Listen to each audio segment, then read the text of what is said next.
This quick video will show you how you can send large files in Gmail on both your PC and your mobile device. So let's start with how you can send large files on our PC. Maybe you have a video which you want to email to someone, but the video is larger than 25 megabytes, which is the limit in Gmail. I have a 100 megabyte video, and what I'll do is I will click on this little Attach Files button, which will open our File Explorer. And here's my video which I'll send as an example.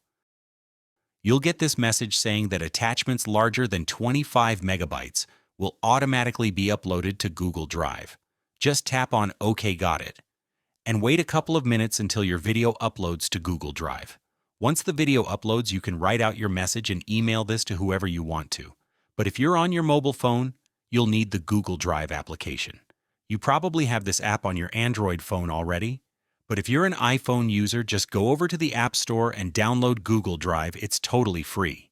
When you open your app, tap on this plus button at the bottom right corner, then Upload File, Photos and Videos, and then upload the video which you want to email.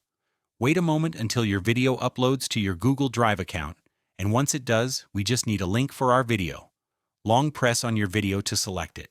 Then tap on the three dots at the top right, Manage Access, and you're looking for this little link icon, which is at the top right corner.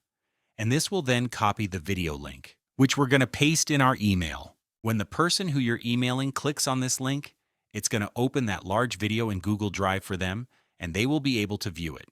You can do this with any large file that's larger than 25 megabytes to bypass Google's Gmail limit. Tell me in the comments down below if this video helped you out, and I will see you in the next video.